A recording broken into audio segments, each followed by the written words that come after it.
आज के इस लेक्चर में हम कुछ सिंपल ऑर्गेनिक मॉलिक्यूल्स के स्पेक्ट्रोस्कोपिक डाटा से उनका स्ट्रक्चर इलुस्ट्रेशन करेंगे। फर्स्ट एग्जांपल हम लेते हैं जिसमें मॉलिक्यूलर फार्मूला दे रखा है आपको C4H8O। अल्ट्रावायलेट डाटा दे रखा है 275 नैनोमीटर पर हमें एक बैंड मिलता है और उसके लिए इंटेंसिटी उसकी 17 ई मैक्स वैल्यू इसका 17 है। IR दे रखा है 2941 सेंटीमीटर इनवर्स से 2857 तक एक मीडियम बैंड मिलता है, 1715 पर एक स्ट्रॉन्ग बैंड मिलता है और 1460 पर भी एक मीडियम बैंड हमें प्राप्त होता है। NMR डाटा भी दे रखा है आपको। क्वार्टेट है 2H पे डेल्टा 2.5 है, सिंगलेट है 3H पे डेल्टा वैल्यू 2.12 है और ट्रिपलेट है 3H पर जिसका डेल्टा वैल्यू 1.03 है आपका। अब हम देखते हैं कि इसके अंदर UV दे रखा है 275 नैनोमीटर पर जिस पे कि इंटेंसिटी बहुत कम है इसकी और मॉलिक्यूलर फार्मूला में ऑक्सीजन है, एक ऑक्सीजन है। इसका मतलब कि ट्रांजिशन आपका N2 पाई स्टार ट्रांजिशन है। कंपाउंड जो हो सकता है वो इसमें कार्बोनिल ग्रुप हो सकता है।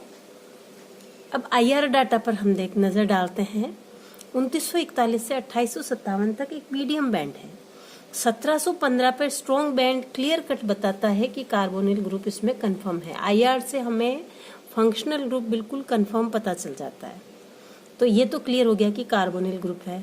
अब NMR डाटा में हम देखते हैं कार्बोनिल ग्रुप एल्डिहाइडिक भी हो सकता है, कीटोनिक भी हो सकता है। यदि एल्डिहाइडिक होता तो 1 प्रोटॉन के कारण हमें ऑलमोस्ट 9 डेल्टा वैल्यू पर एक पीक मिलती है, लेकिन ऐसा नहीं है यहाँ पे। तो ये और क्लियर हो जाता है कि कंपाउंड आपका कार्बोनिल में भी कीटोनिक ग्रुप है। अब हम देखते हैं NMR डाटा। एक क्वार्टेट है 2H के कारण 2H, एक 3H के कारण सिंगलेट है और एक ट्रिपलेट है 3H के कारण। तो देख लीजिए ये क्लियर कट हो रहा है आपके यहाँ पर। ये 2H के कारण इसके पास में 3 प्रोटॉन्स हैं तो यहाँ हमें क्वार्टेट मिलेगा। इस मेथिल ग्रुप के कारण एक सिंगलेट मिलेगा और इस मेथिल ग्रुप के कारण हमें एक पास में 2 कार्बन है तो हमें एक ट्रिपलेट मिलेगा। इस तरह से हम स्ट्रक्चर आइडेंटिफिकेशन करेंगे। नेक्स्ट एक और लेकर हम एक्सप्लेन करते हैं।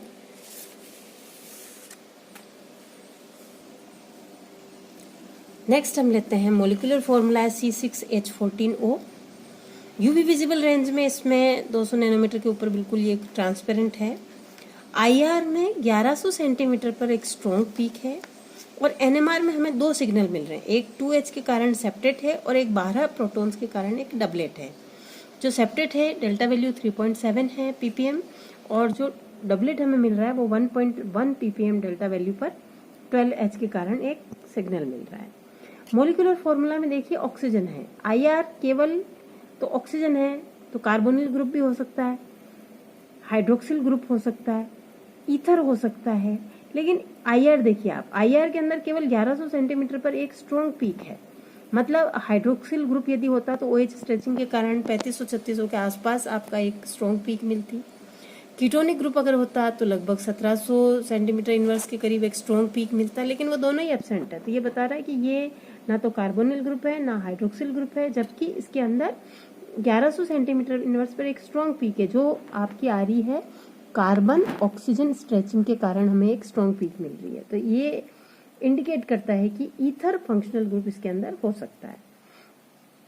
अब टोटल 2H और 12H के कारण डबलेट है। डबलेट है मतलब कि पास के कार्बन पर एक प्रोटॉन है और सेप्टेट है इसका मतलब है कि पास के कार्बन पर 6 प्रोटॉन है, इसलिए ये स्प्लिट अप होके और सेपरेट दे रहा है। अब इसके अंदर हम देखते हैं, यानी सिचुएशन इस तरह से है। ये पास के कार्बन पे एक प्रोटॉन है, डबलेट मिल जाएगा इन 6 प्रोटॉन्स के कारण और इन 6 प्रोटॉन के कारण एक डबलेट मिलेगा क्योंकि पास के कार्बन पर एक प्रोटॉन है और इस प्रोटॉन के कारण हमें एक सेप्टेट मिलेगा क्योंकि पास के कार्बन पर टोटल 6 प्रोटॉन्स हैं। तो हम बिल्कुल 2 ही सिग्नल मिलेंगे हमें यहाँ पे। हम क्लियर कट बता सकते हैं कि हमारा स्ट्रक्चर ये होगा। इसके अंदर केवल ईथर ग्रुप है जो कि 1100 सेंटीमीटर इनवर्स पर एक जो पीक आई थी उसको CO स्ट्रेचिंग के कारण उसको क्लियर कर। नेक्स्ट एग्जांपल लेते हैं हम। मॉलिक्यूलर फॉर्मूला C4H6 है, 200 नैनोमीटर के ऊपर यूवी ट्रांसपेरेंट है। IR स्पेक्ट्रम देखिए आप इसका 3290 सेंटीमीटर इनवर्स पर एक पीक है, 2128 पे एक वीक बैंड है और 620 सेंटीमीटर इनवर्स पर एक स्ट्रॉन्ग पीक हमें यहाँ पे मिल रही है। मॉलिक्यूलर फॉर्मूला से क्लियर कट है कि कंपाउंड आपका हाइड्रोकार्बन है और कोई भी फंक्शनल ग्रुप इसके अंदर नहीं हो सकता। IR 3290 पे आना बताता है कि there is a triple bond in the molecule, triple bond है। अब आप NMR स्पेक्ट्रम देखिए इसका, इसके अंदर हमें पीक एरिया दे रखा है प्रोटॉन, नंबर ऑफ प्रोटॉन की जगह 5.2 square, 9.9 square and 16.1 square. 5.2 square है 2.4 डेल्टा पे, 9.9 स्क्वायर है 1.5 डेल्टा पे और 16.1 स्क्वायर है 1.3 डेल्टा वैल्यू पर। ppm में है डेल्टा वैल्यू। अब हम देखेंगे कि हम किस तरह से पीक एरिया से नंबर ऑफ प्रोटॉन्स काउंट करते हैं। ये देखिए आप, इन सबको हम ऐड कर लेंगे।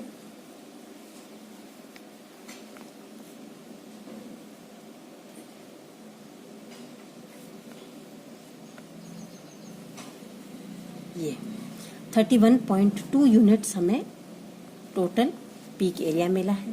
अब हमारे मॉलिक्यूलर फॉर्मूला में नंबर ऑफ प्रोटॉन कितने हैं? 6। तो हम ये निकालेंगे 6/31.2, ये आ गया आपका 0.1923। अब आप देखिए आपके पास 5.2 स्क्वायर्स हैं सिंगलेट का, तो 0.1923 इंटू 5.2, 0.1923 इंटू 9.9 और 0.1923 इंटू 16.1 स्क्वायर्स ने इन यूनिट से मल्टीप्लाई कर लिया। ये इतना यूनिट पर प्रोटॉन के लिए था। अब हमारे पास 5.2 स्क्वायर मिले हमें, तो ये 1:3 के रेशो में आ रहा है। अब हम क्लियर कट बता सकते हैं 1:3, ये तो 1 हो गया। अब आप देख सकते हैं क्लियर कट, ये कंपाउंड है, ये NMR स्पेक्ट्रम को पूरी तरह एक्सप्लेन कर रहा है। इसका हमें एक सिंगलेट मिलेगा 1H के कारण, 2H के कारण हमें पास के कार्बन पर 3 प्रोटॉन एक क्वार्टेट मिलेगा और इन 3 प्रोटॉन्स के कारण हमें एक ट्रिपलेट मिलेगा जो कि पूरी तरह सबको एक्सप्लेन कर रहा है। नेक्स्ट एग्जाम्पल हम लेते हैं। मॉलिक्यूलर फॉर्मूला है C3H8O। यूवी डाटा दे रखा है कि 200 नैनोमीटर के ऊपर ये ट्रांसपेरेंट है। IR में 3410 सेंटीमीटर इनवर्स पर एक ब्रॉड स्ट्रॉन्ग पीक है, बैंड है। 2950 से 2840 सेंटीमीटर इनवर्स पर एक वीक बैंड है। 1275 सेंटीमीटर इनवर्स पर एक स्ट्रॉन्ग पीक बैंड है और 1045 पे एक स्ट्रॉन्ग बैंड है। NMR डाटा दे रखा है 1H के कारण एक सिंगलेट है 4.6 ppm डेल्टा वैल्यू पर, 2H के कारण एक ट्रिपलेट है 3.5 ppm डेल्टा वैल्यू पर, 2H के कारण एक सेक्सटेट है 1.9 डेल्टा वैल्यू पर और 3H के कारण एक ट्रिपलेट है 1.0 डेल्टा वैल्यू पर। अब आप देखिए इसके अंदर मॉलिक्यूलर फॉर्मूला में ऑक्सीजन है और ये यूवी के इस रेंज के ऊपर ट्रांसपेरेंट है 200 नैनोमीटर से ऊपर। IR में देखिए 3410 सेंटीमीटर इनवर्स पर जो एक स्ट्रॉन्ग पीक आ रहा है, ब्रॉड और स्ट्रॉन्ग बैंड, ये क्लियर कट बताता है कि there must be a hydroxyl group in the molecule. तो ऑक्सीजन है और 3410 सेंटीमीटर इनवर्स पे ब्रॉड और स्ट्रॉन्ग बैंड आ रहा है। यहाँ पे 1275 पर एक स्ट्रॉन्ग पीक है और 1045 पे एक स्ट्रॉन्ग है, मतलब कि CO स्ट्रेचिंग के कारण ये आ रहा है, ये वाला बैंड आपका OH स्ट्रेचिंग के कारण आ रहा है। IR से हम यहाँ तक कंफर्म हो गए हैं कि इसमें hydroxyl group as functional group है। अब आप देखिए NMR देखते हैं अपन। NMR डाटा जो होता है वो नियर बाई कार्बन पर कितने प्रोटॉन्स हैं ये हमें बहुत क्लियर कट इंडिकेशन देता है। एक ट्रिपलेट है 2H के कारण, यानी कि CH 2H के कारण, और एक ट्रिपलेट है तो इसके पास में भी CH2 है, तभी एक ट्रिपलेट होगा यहाँ पे। एक सेक्सटेट है 2H के कारण, यानी कि एडजेसेंट जो कार्बन्स हैं उनके ऊपर मिनिमम 5 प्रोटॉन्स है, तब यहाँ पर हमें सेक्सटेट मिलेगा। 5 प्रोटॉन्स है, तो अगर यहाँ पर भी हमने ये CH3 लिया, 3 ये तो ये, तो टोटल 5 प्रोटॉन्स, एक सेक्सटेट इस कारण के से मिल जाएगा। और एक आपका हाइड्रोक्सिल ग्रुप के कारण, और ट्रिपलेट है 3H के कारण, तो ये 3H के कारण एक ट्रिपलेट आ जाएगा।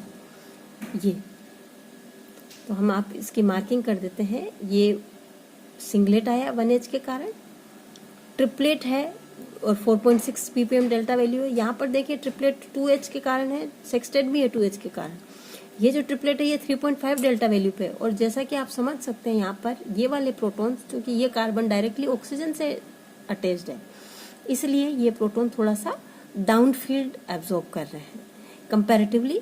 ये 1.9 डेल्टा वैल्यू पे, ये और भी दूर है ऑक्सीजन से, इसलिए इसका डेल्टा वैल्यू 1 ppm है। तो हमें इस तरह से स्पेक्ट्रम, NMR स्पेक्ट्रम का ये मिलेगा, और हम ये पूरी तरह से एक्सप्लेन कर लेंगे। It is but of course एक चीज़ मैं यह बताना चाहूँगी आपको कि hydroxyl group is completely decoupled with the मैथिलीन, these मैथिलीन protons, यानी कि ये प्योर प्रोपेनॉल नहीं है। अगर प्योर होता या किसी नॉन एक्वस सॉल्वेंट के अंदर होता तो हाइड्रोक्सिल ग्रुप, या लोअर टेम्परेचर पर होता तो हाइड्रोक्सिल ग्रुप भी इन प्रोटॉन्स के साथ कपलिंग करता और हमें एक डिफरेंट NMR स्पेक्ट्रम प्राप्त होता। इसके साथ ही अपना NMR स्पेक्ट्रोस्कोपी का यूनिट कंप्लीट होता है, और आप घर बैठ कर के NMR स्पेक्ट्रोस्कोपी के नोट्स तैयार कीजिए। ये होमवर्क है आपका, पूरे NMR spectroscopy from principle to theory, और ये प्रैक्टिस सारी, और कुछ कंपाउंड्स के भी NMR स्पेक्ट्रम आप डिस्कस करें। और यदि कोई भी प्रॉब्लम आपको आती है, आप व्हाट्सएप ग्रुप पर अपनी प्रॉब्लम शेयर कर सकते हैं और हम डिस्कस कर सकते हैं। Thank you.